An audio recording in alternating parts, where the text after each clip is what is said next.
Taon ang bakig. Pinakaon ni siya para mo tambo. Kaluoy. Umildihan ng kaayo. Bisan pa unsa og pugos pagpakaon, di mo kaon. Bukog panit si Duday, kaluoy.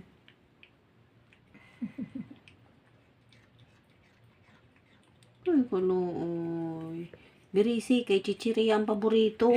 Da. Nabukog panit ka noon. Salamat ka, love ka na Ate Isha, oh. Gilainan kapag sikin joy, ha? Ano? Lami ang sikin? Ha? Lami ikin? Duday? Nay laday. Matukan ka, day. Asus.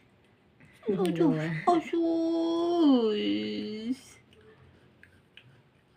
Ay, kaluoy. Uy, kaganina, surrender ko diya sa gihatag sa iya. Nabudat yun.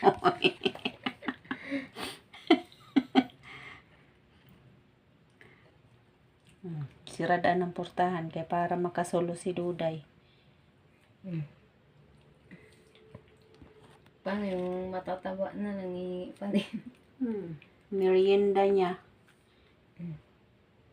Sa kadlawon, time check, 1:30 AM. Di pa merienda yung taon, kaluoy. Gising pa ba yan? Gising pa? Oo, naman tulog. Ah, Lakad lang ng lakad. taon. Siyempre nanibago siya, nilabas siya sa kulungan. Wawa. Diyos, ano yung mga manghod? Katunga lahiya. Mga damulag mga manghod mo, Duday. 3 ang manghod mo.